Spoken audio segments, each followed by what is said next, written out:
Então, meu povo brasileiro, nossos amigos aí que nos acompanham no canal Humanize, as boas-vindas para Leandro Megna, que chega para mais uma live, a live de número 15 do nosso canal Humanize, que está aos poucos aí, né, ganhando forma, né, Leandro? Boa noite aí. E aí, Marcão, beleza? Como você está? Eu demorei muito para entrar, eu tava aqui viajando numa reportagem aqui e passou batido. Não, sem problema.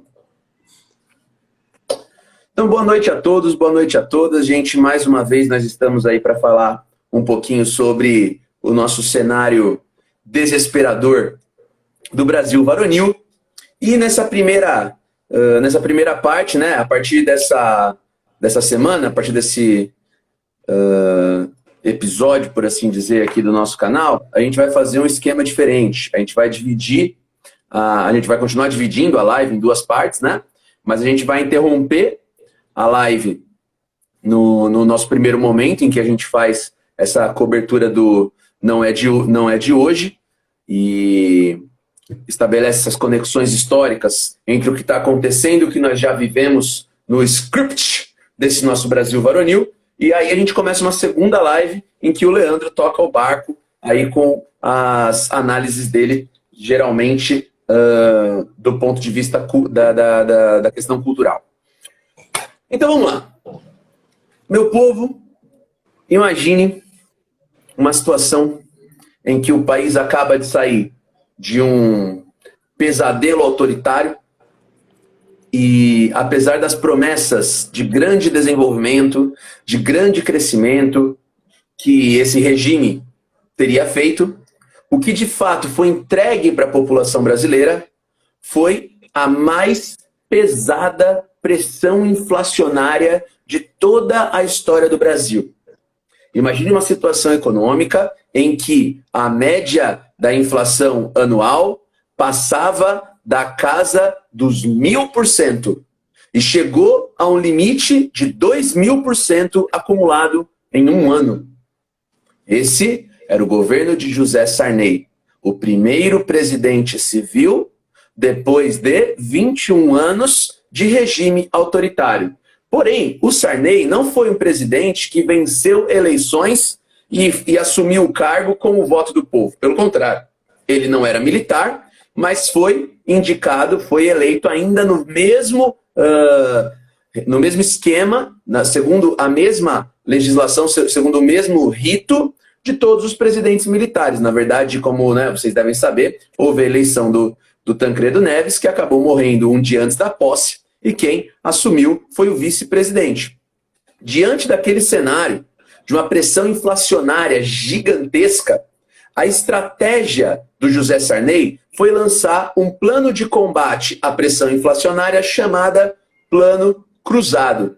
E entre várias ações, né, que envolviam o Plano Cruzado, uma que chama a atenção e mexe com a nossa memória, com as notícias que aconteceram nos últimos dias no Brasil, foi a criação de uma espécie de programa, assim, nada oficial, né, mas um programa extraoficial que ficou conhecido pelo apelidinho de os fiscais do Sarney. Os fiscais do Sarney seriam, então, uma espécie de ação voluntária do contribuinte.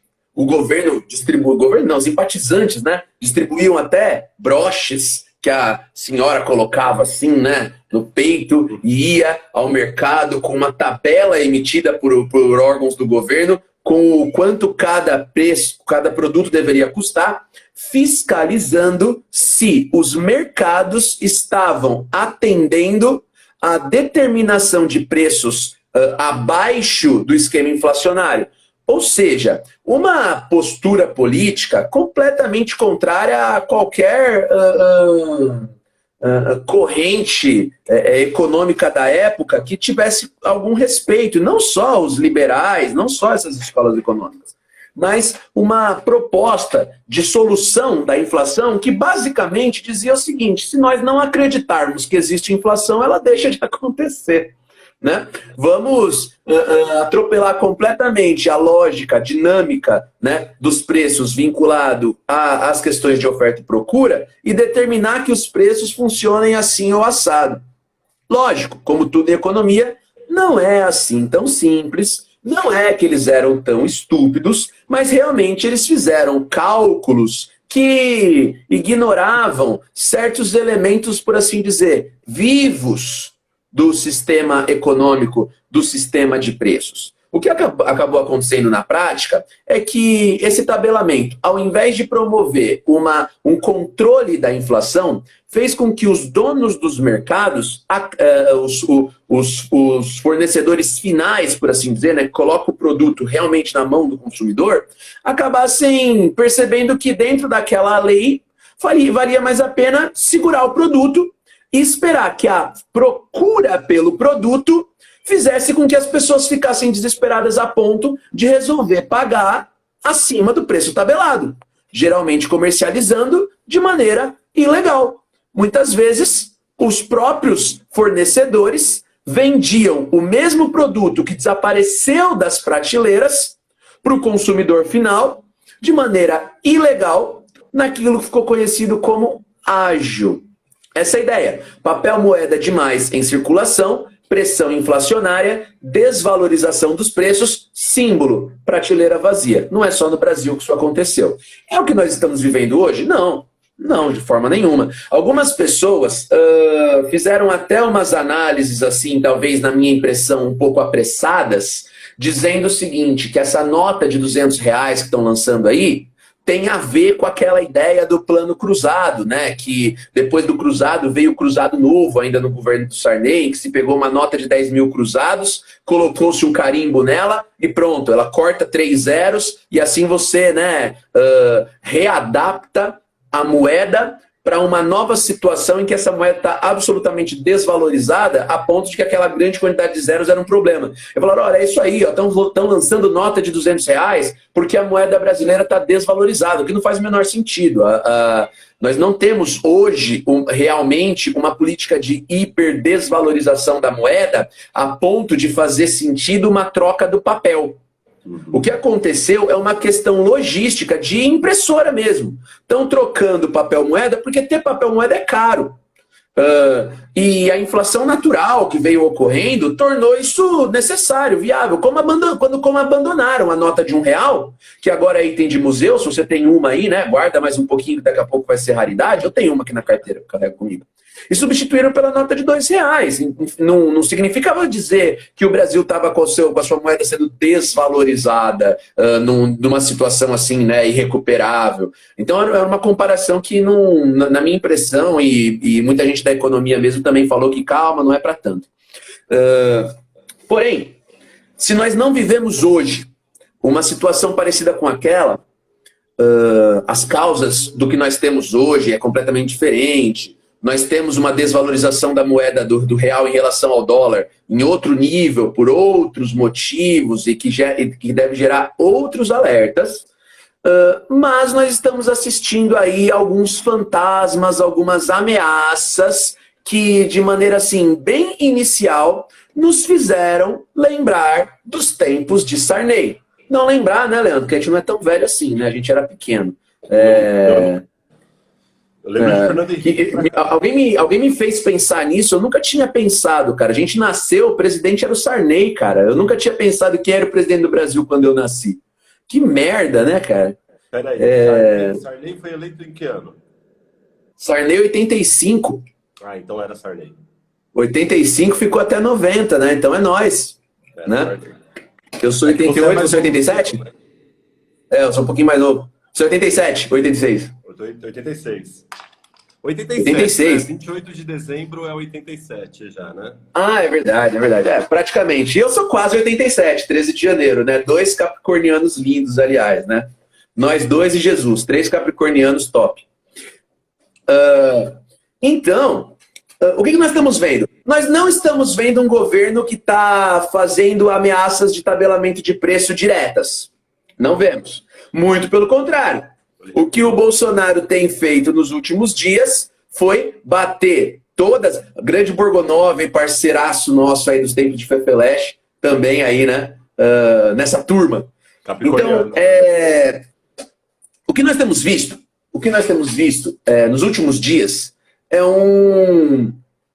uma série de anúncios do presidente em que o tempo todo ele está frisando que não irá tabelar os preços, que não se resolve a questão da inflação com canetada, etc., que não vai ter canetaço. Então, em não uma, mas em várias situações diferentes, ao longo dos últimos dias, desde a semana passada, inclusive, e essa semana mais ainda, o Bolsonaro foi a público para tranquilizar a população e os donos de supermercado, principalmente, dizendo que não vai ter tabelamento. Só que tem um monte de gente que está com o alerta ligado e com razão, em virtude de uma série de detalhes que vem junto com essa afirmação. A primeira, quando se fala demais que não se vai promover determinada situação, a tendência histórica tem mostrado que isso é indício de que se está pensando muito nisso. Quer ver um exemplo? Há alguns dias atrás, o presidente do Corinthians estava dizendo que não tinha chance do Thiago Nunes ser demitido de jeito nenhum, que tinha plena confiança. Levou aquela saroba do Palmeiras e caiu no mesmo dia. Inclusive, todo mundo estava falando, porque é sinal no Brasil, né? Quando o presidente do clube fala que o técnico tem toda a confiança e, apesar dos maus resultados, não tem risco de cair, é questão de 5 a 10 dias para que ele desabe de vez e realmente seja demitido. Mais uma vez a regra se aplicou e isso se aplica também para a nossa economia. Então, esse é um primeiro sinal. Mas é claro, aí é fazer, né, previsão baseado em esoterismo. O ponto fatal que eu quero chamar a atenção para agora é o que rolou essa semana de maneira mais concreta. O André Mendonça, nosso ministro da Justiça, através de um órgão vinculado ao Ministério da Justiça, que é o Senacom, que é a Secretaria Nacional do Consumidor, ganhou aval do presidente da República para, de certa forma, intimar, não era intimar, mas acabou soando como uma intimação. E é isso que é esquisito. A associação, a ABRAS, né, a Associação Brasileira dos Supermercados, a Associação Brasileira de Supermercados, a ABRAS, cujo presidente se chama João Sanzovo Neto, num prazo de 5 dias, quando se estabelece um prazo para responder, num órgão que vem do governo, explicar o porquê dos preços altos. Numa medida, gente, que claramente tem ali aquele tempero populista de fazer parecer o presidente está intimando os responsáveis pelo preço do arroz, né? Diante dessa alta dos produtos básicos, dos produtos mais importantes da cesta básica, sobretudo o arroz, todo mundo sentiu, né? Todo mundo deve ter visto que em todos os estados do Brasil o preço do quilo do arroz teve um crescimento exponencial. E lá foi o presidente da República dizendo: povo brasileiro, deixa comigo que eu vou falar com esses safados. E essa é a relação do não é de hoje, de hoje. Essa pegada autoritária que num discurso populista, como era o discurso do Sarney, a ideia, né, do Sarney utilizando elementos propagandísticos de grande apelo popular, como, por exemplo, a bravata dos fiscais do Sarney, a questão do brochezinho com os bigodes de Sarney, uma ideia, né, carismática, próximo do povo e etc., em um governo que tinha plena simpatia e confiança do regime dos militares. Por quê? Porque o Sarney foi um político que toda a sua trajetória lá no Maranhão, quando ele simplesmente continua os passos de uma família que até hoje é dona do Estado, virou vereador, prefeito, governador, deputado federal, etc., sempre pela arena, sempre pelo governo dos militares. Na 1ª hora, na hora que estavam apagando as luzes da ditadura, Sarney muda de partido e vai para o MDB, que tinha acabado de colocar um P no nome. PMDB, quando os partidos ganharam liberdade para concorrer às eleições.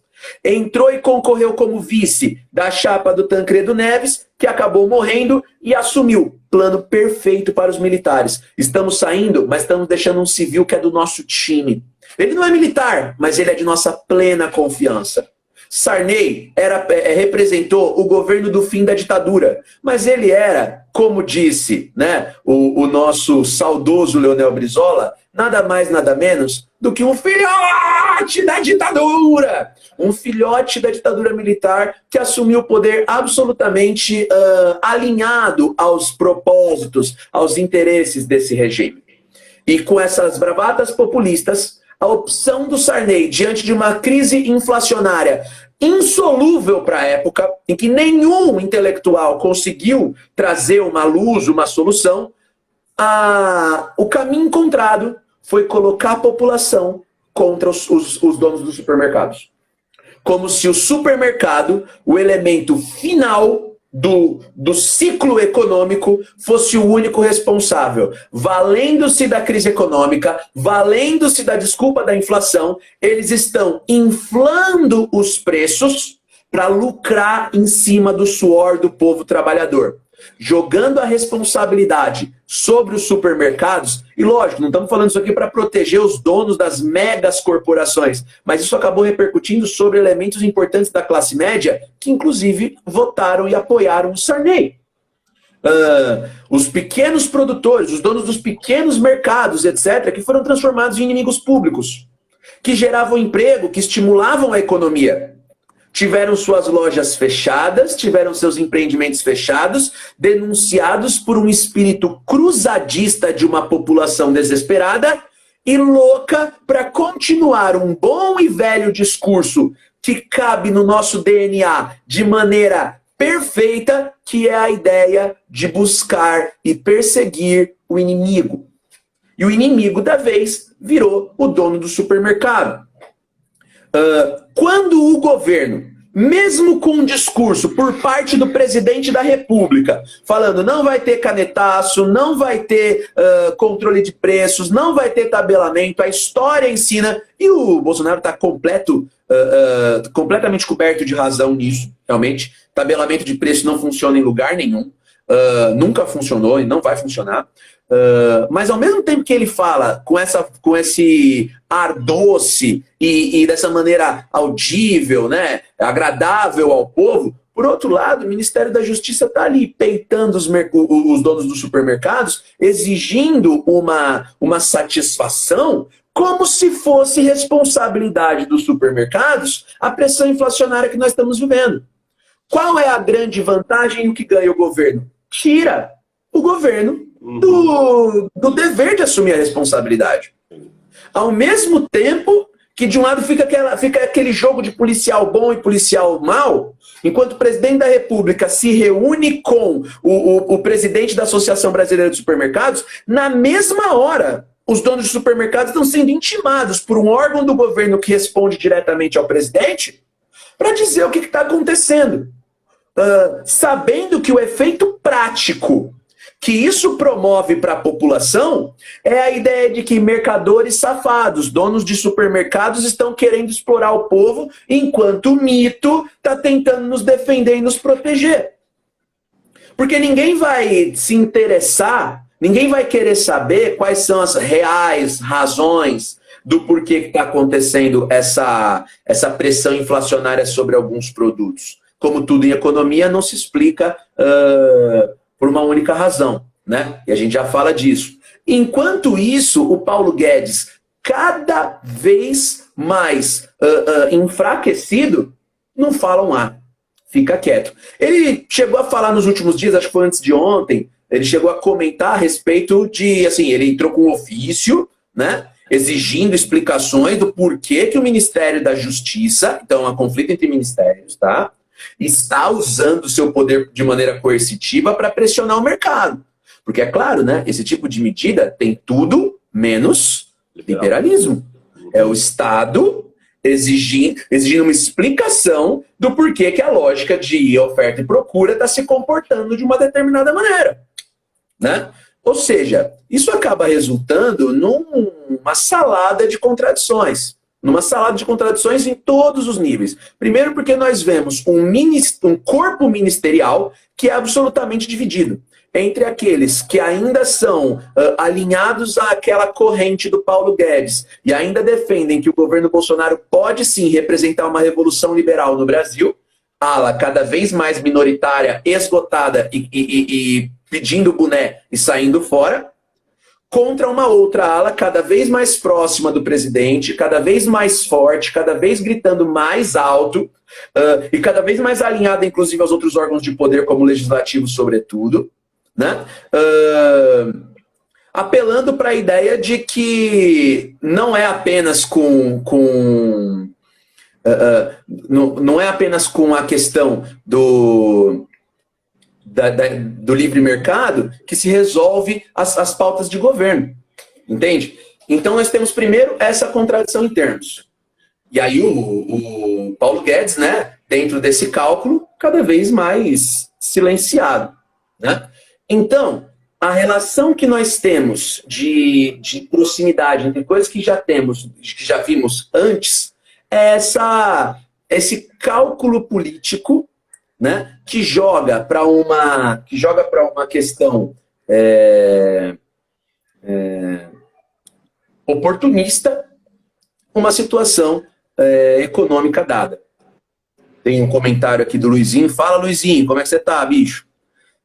Longe de mim defender o Bolsonaro, mas em 2016, com a inflação de 2 dígitos, lembro de você culpando a ganância do empresariado. Olha, cara, sinceramente, com relação a essa questão da pressão inflacionária em 2016, numa outra circunstância,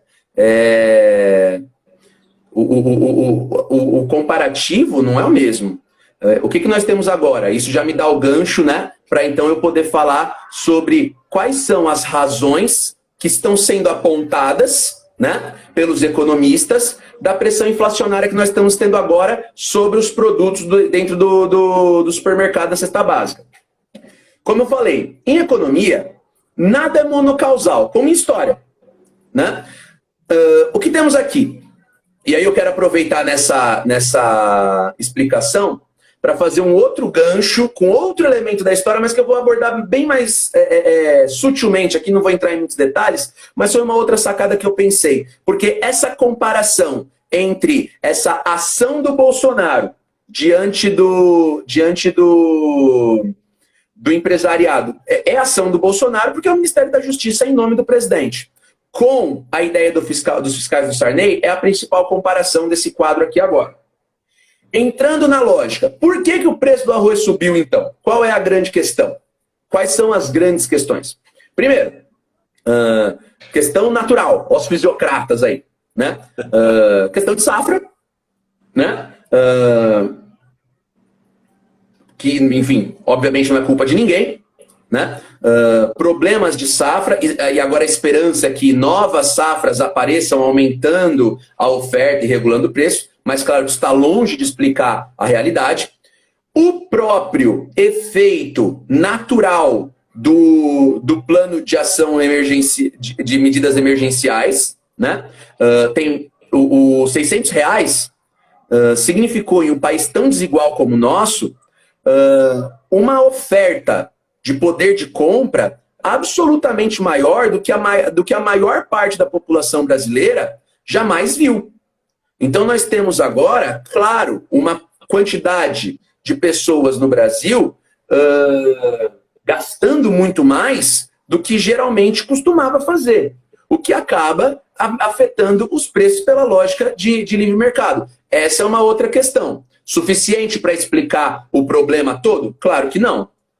A principal questão que estão apontando, eu estou falando porque eu não sou economista, né? Mas que estão apontando que pressionou o preço do arroz para cima é a questão do dólar. Com a hipervalorização do dólar e a natural desvalorização do real, compensa muito mais para os produtores. E aí que eu vou chamar a atenção e reforçar a minha visão que me separa da sua visão, Luizinho. Da mesma maneira, daquele momento, num outro contexto, a pressão inflacionária estava sendo ampliada por conta de um determinado grupo econômico que, evidentemente, vai priorizar os seus lucros, dessa vez, a questão se dá, isso não sou eu que estou falando, são vários economistas que estão apontando como principal razão para a pressão inflacionária sobre o arroz, o fato de que os produtores brasileiros, ou seja, o agronegócio, obviamente, vai preferir produzir o arroz no Brasil, porém mandar para fora do Brasil, porque vai vender em dólar. Resultado, a nossa produção agrícola dentro do nosso país, numa lógica de livre mercado, de livre iniciativa, vai preferir, de certa maneira, numa certa corrente de interpretação, que eu sei que o Luizinho vai discordar, e que a gente nunca vai concordar na vida, prejudica o próprio país. Se prioriza vender para fora numa balança mais favorável para o produtor, desabastece o Brasil, falta produto, o preço sobe. Tanto que para compensar essa falta de produto no mercado, o que o Brasil está tendo que fazer, coisa que não é comum, entra o Estado, que até agora não estava falando nada, e reduz a zero as taxas de importação de outros países produtores de arroz para a gente comprar arroz. Então a gente produz arroz, vende tudo para fora, falta arroz e a gente compra com tarifa zero, porque o governo é obrigado a tomar uma atitude intervencionista para compensar os descalabros de uma lógica liberal. I'm so sorry. Se não é isso que está acontecendo, então me expliquem. Coisa que você jamais vai ver em países ditos como referência liberal. Que numa situação semelhante, certamente, isso não é adivinhação, porque são coisas que acontecem mesmo. O Estado atua para proteger os interesses nacionais. Brasil acima de tudo. Claro, você vai falar que está reduzindo tarifa, é uma reação liberal, mas está reduzindo tarifa em virtude de uma determinada situação. Ou você acha que essa tarifa zero para importação vai ficar de graça? Vão aumentar imposto em outro lugar, Luizinho, você sabe disso. E vai acabar respondendo aonde? Você sabe disso. O governo vai abrir mão. Além de você doido tá você de achar, doido tá você de achar que reduzir a tarifa de importação é atender uma bandeira liberal. Entende? E aí você, né, já mostrando que nesse sentido você enxerga as coisas como eu enxergo também. Essa ideia de Brasil acima de tudo é qualquer coisa menos liberal, porém o governo Bolsonaro se elegeu numa bandeira liberal. E aí eu sei que nós vamos concordar, esse é o ponto que a gente se abraça. Essa turma que votou nesse cara aí, achando que ia acontecer uma revolução liberal, está cada vez menos...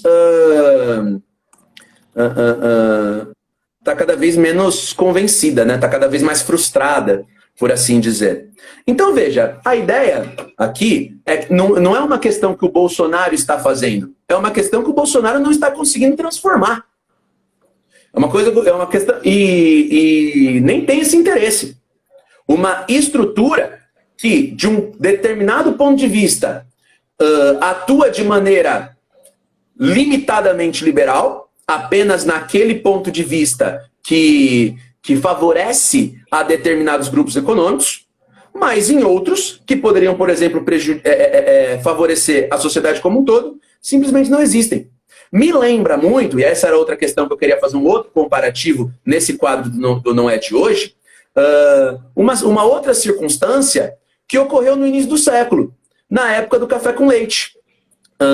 Na época do café com leite, nós tínhamos uma política de importação de café que por algum tempo funcionou seguindo determinadas premissas liberais que na prática não eram liberais de coisa nenhuma.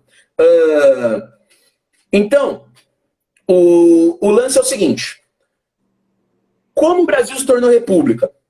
A República do Brasil foi, entre outras coisas, condicionada por uma elite de fazendeiros que tinha como uma das visões, inclusive a independência do Brasil também girou em torno dessa mesma bandeira, de que era necessário haver maior liberdade de importação, liberdade de comércio, etc. e tal.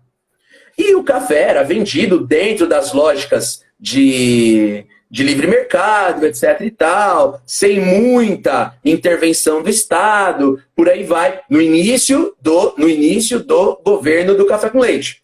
Aí as coisas começaram a mudar. A hiperprodução de café começou a gerar problemas intrínsecos à própria lógica de oferta e procura. O preço do café começou a cair, desvalorizar. E aí, o Estado foi chamado.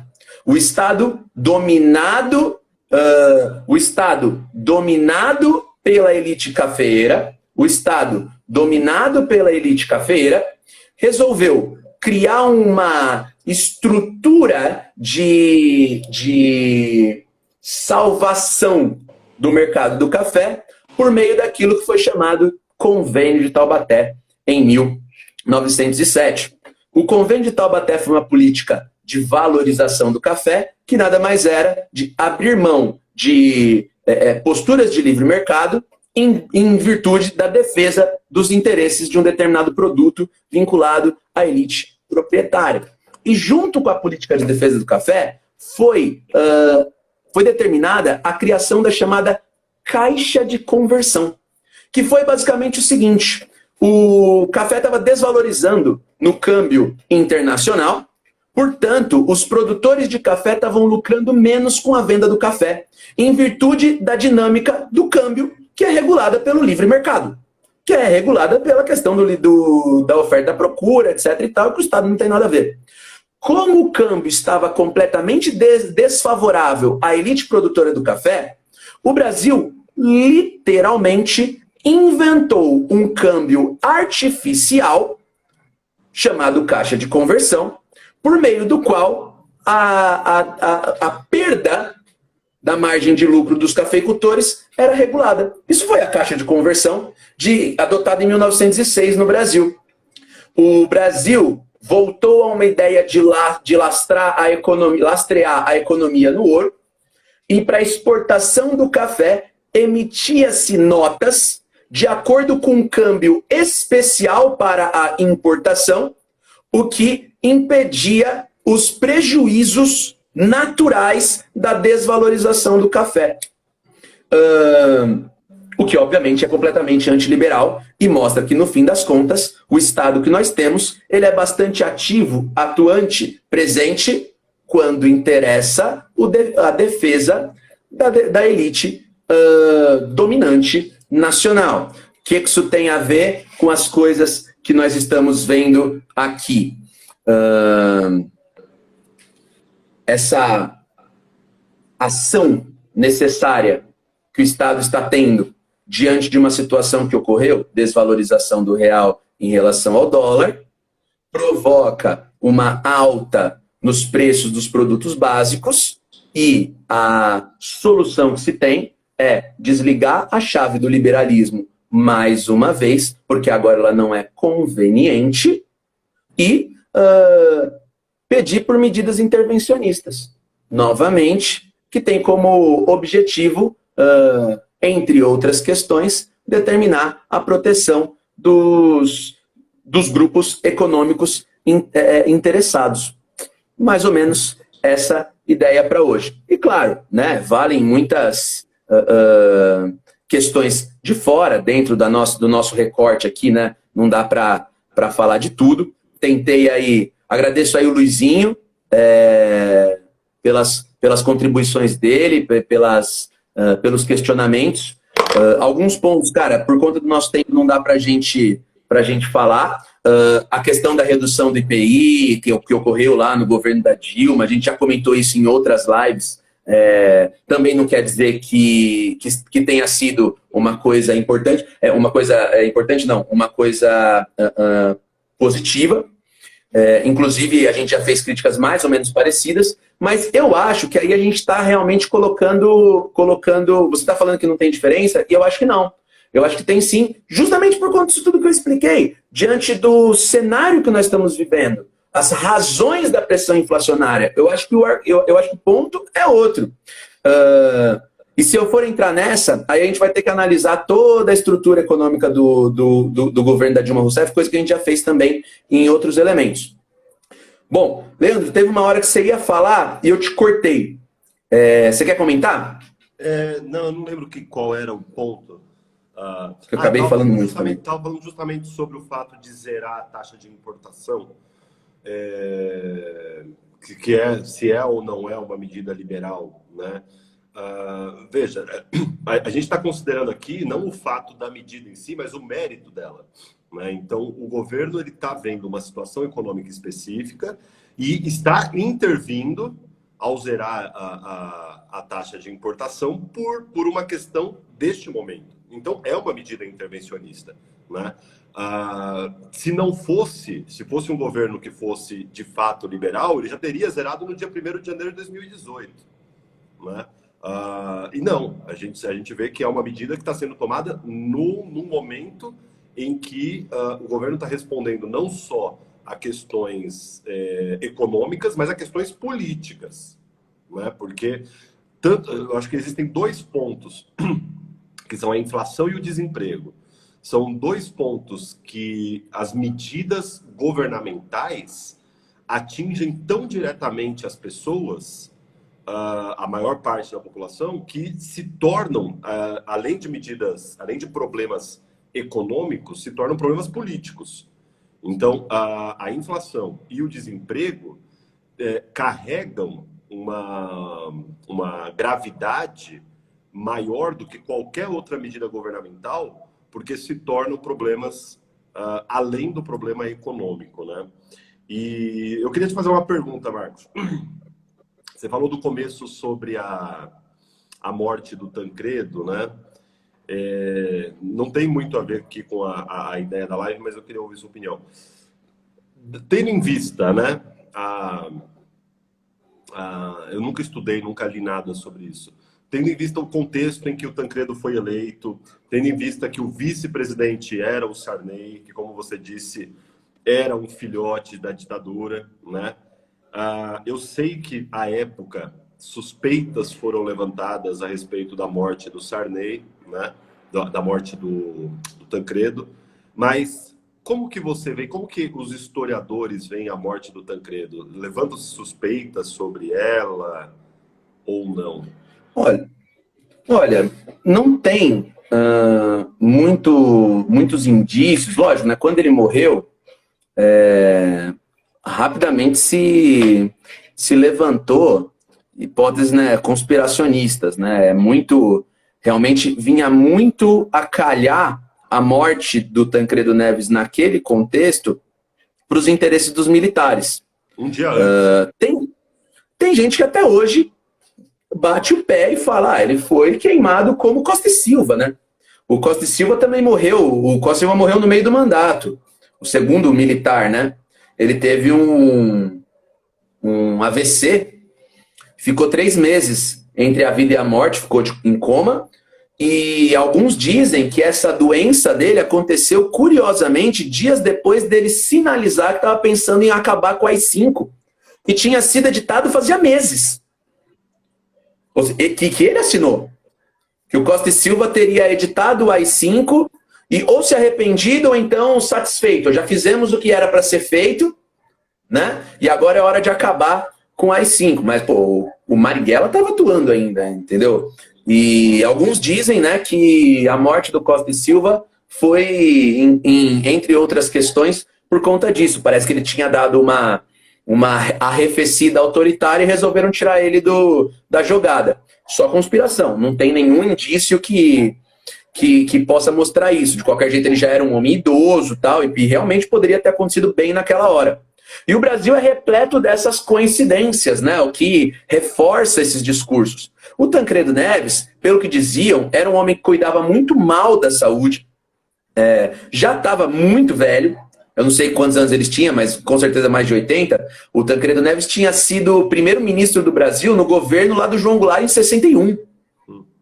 Em 61, ele já tinha idade, experiência e peso político para ser o primeiro-ministro quando, né, retiraram lá a presidência do João Goulart na renúncia do Jânio Quadros. E aí, quanto tempo depois? Mais de 30 anos depois, ele está voltando como presidente da República. Então, com certeza, ele já era muito avançado em idade, cuidava muito mal da saúde. Se eu não me engano, tinha uns relatos dizendo sobre o quanto ele fumava, que era uma coisa assim muito grande. Não sei se é exatamente isso agora, mas era algo nesse sentido. Então, realmente, pode ter sido que veio a calhar dele realmente ter um ataque, né? Um problema no coração, bem no dia antes antes da posse, no dia anterior à posse, né? Mas essa coincidência era muito grande. Por outro lado, a corrente historiográfica que fala, não é para tanto também, critica essa visão que alguns da esquerda defendem, que o Tancredo Neves era um arauto da democracia, a representação da vitória de esquerda, o além-de brasileiro. E não é bem assim. O Tancredo Neves já era um político que os militares falavam, olha, dentre as cartas que nós temos, que vá o Tancredo Neves. Porque ele já tinha sido primeiro-ministro brasileiro na nossa curta experiência parlamentarista entre 61 e 63. Não promoveu revoltas de esquerda, reformas esquerdistas, etc. Ele era um crítico à ditadura. Só que o Tancredo Neves, isso é importante de frisar, o Tancredo Neves sempre foi visto como um crítico à ditadura extremamente moderado. Moderado. E também um grande crítico à esquerda radical.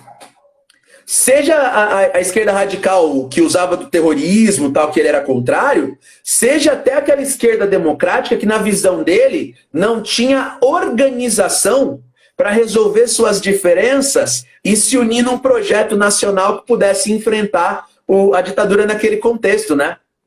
Repara, ele fazia críticas que faziam todo sentido e que ainda valem para hoje, né?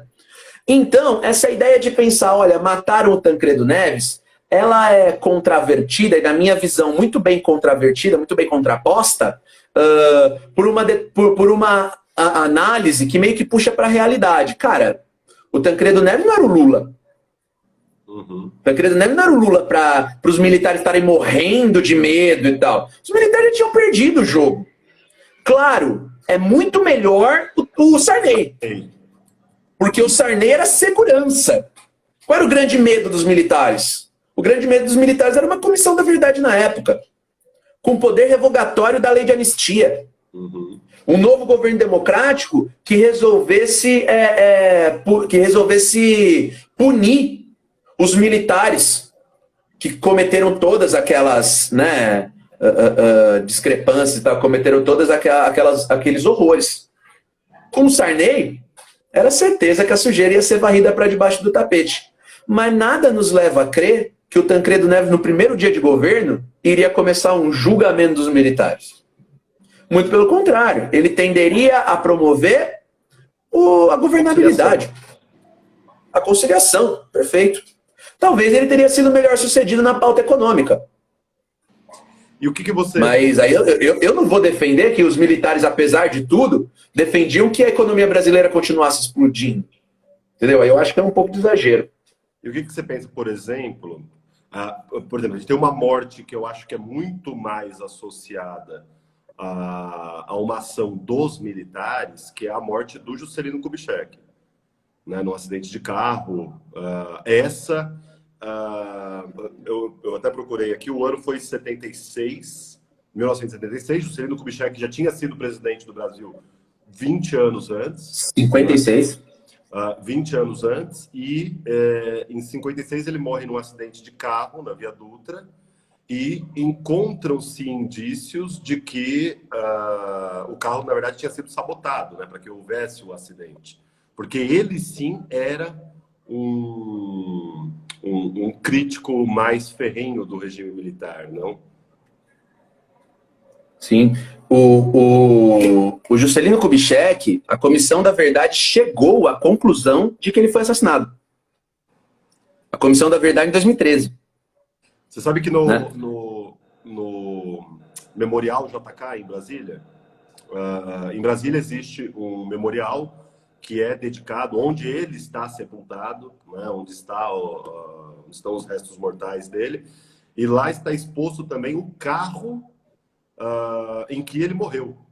Né? O carro foi levado do Rio de Janeiro para Brasília, está exposto lá, foi reformado e tal, mas está exposto justamente por isso, né? Me surge a dúvida de quando que esse memorial foi construído, né? Eu não sei também, mas... Bom, mas enfim, essa questão era assim, o Juscelino Kubitschek, ele não promoveu um governo hiperpopular, muito pelo contrário, o governo dele acabou com a visão de que foi um cara que virou as costas pro povo. Entregou um país com 30% de inflação, etc e tal, mas ele era muito populista, né? Ele era um cara muito querido pelo povo e muito visto como um democrata, né? Isso realmente ele era. E ele era o candidato favorito para as eleições de 65, que nunca ocorreram, porque os militares proibiram, né? Então, desde 65, ele já era visto como um inimigo do regime, né? 11 anos depois, ocorreu o que ocorreu no governo do Geisel já. Então, por muito tempo, isso ficou como um mistério. Hoje, já não é mais um mistério. Pela Comissão da Verdade, ficou esclarecido que foi um crime. E tem os responsáveis e tal, só que a lei de anistia continua em vigor, né? É sempre importante, inclusive para os vestibulares, para a turma do vestibular, lembrar que a Comissão da Verdade, apesar do seu caráter investigatório, ela não tem capacidade condenatória. Ela não tem essa pretensão, porque para tal você precisaria revogar a lei de anistia, o que geraria um impasse institucional gigantesco no Brasil. Quem está afim de comprar essa briga com as Forças Armadas? Entende? O PT governou 14 anos e não tocou nesse assunto. Então o Brasil está condenado a esse passado para sempre. A gente varreu para debaixo do tapete de maneira constrangedora a memória autoritária que a gente viveu, né? Infelizmente. Bom, de minha parte era isso, Lê. Boa. Vamos fazer a troca aqui agora. A gente vai cortar aqui e começar uma nova.